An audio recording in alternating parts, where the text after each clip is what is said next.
ધોરણ 6 સ્વાધ્યાય 12.1 પ્રશ્ન નંબર 1 એક વર્ગમાં 20 છોકરીઓ અને 15 છોકરાઓ છે તો આપણે એ દાખલો છોકરીઓની સંખ્યા અને છોકરાઓની સંખ્યાનો ગુણોત્તર શોધવાનો છે ને પછી બી દાખલો છે છોકરીઓ અને વર્ગના કુલ વિદ્યાર્થીઓનો ગુણોત્તર શોધવાનો છે. એટલે આપણને એક વર્ગમાં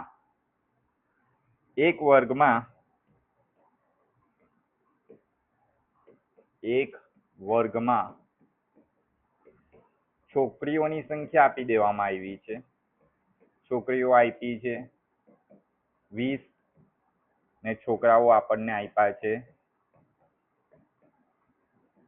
15. છોકરાઓની સંખ્યા આપી છે અને કુલ વર્ગના વિદ્યાર્થીઓની સંખ્યા આપી નથી. તો આપણે લખી દઈએ કે આપણને ખબર પડી જાય કે એક વર્ગમાં 20 છોકરી છે ને 15 છોકરાઓ છે તો વર્ગમાં કુલ વિદ્યાર્થી કેટલા હશે? તો કુલ વિદ્યાર્થી હશે 35. 20 ને 15 35. હવે આપણે પહેલો એ દાખલો કરીશું. શું કીધું છે? છોકરીઓની સંખ્યા અને છોકરાઓની સંખ્યાનો ગુણોત્તર કેટલો છે? એટલે સૌપ્રથમ આપણને પહેલા છોકરીઓની સંખ્યા કીધી છે એટલે છોકરીઓની સંખ્યા અંશમાં આવશે. છોકરીની સંખ્યા ને ત્યારબાદ છોકરાની સંખ્યા ક્યાં આવશે? તો છેદમાં આવશે. છોકરાની સંખ્યા. છોકરીની સંખ્યા આપણને ખબર છે 20. છોકરીની સંખ્યા આપણને ખબર છે 20 અને છોકરાની સંખ્યા આપણને ખબર છે 15.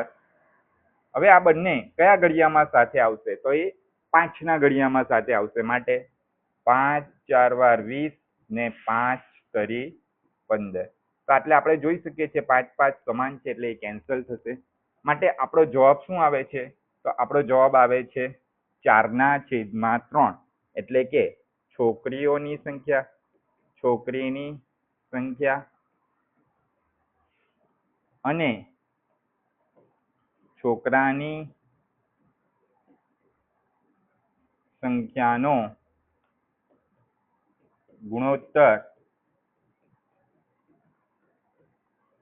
4/3 એટલે કે 4/3 છે. આ આપણો પહેલો જવાબ આવી ગયો. બરાબર, આટલો આપણો આ પહેલો જવાબ આવી ગયો એનો. ચાલો હવે એ જ રીતે આપણે બીજો દાખલો કરીશું. બી.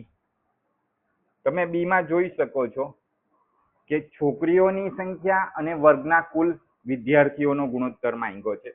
માટે બીમાં પણ છોકરીની સંખ્યા ક્યાં આવશે? અંશમાં આવશે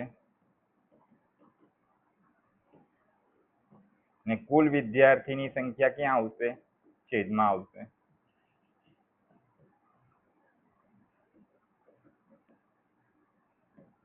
માટે છોકરીની સંખ્યા છે 20 ને કુલ વિદ્યાર્થીઓની સંખ્યા છે 35.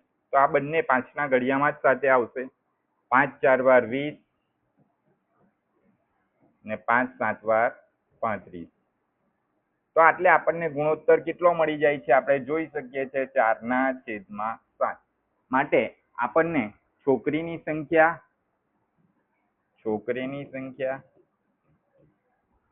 અને કુલ વિદ્યાર્થીની સંખ્યાનો ગુણોત્તર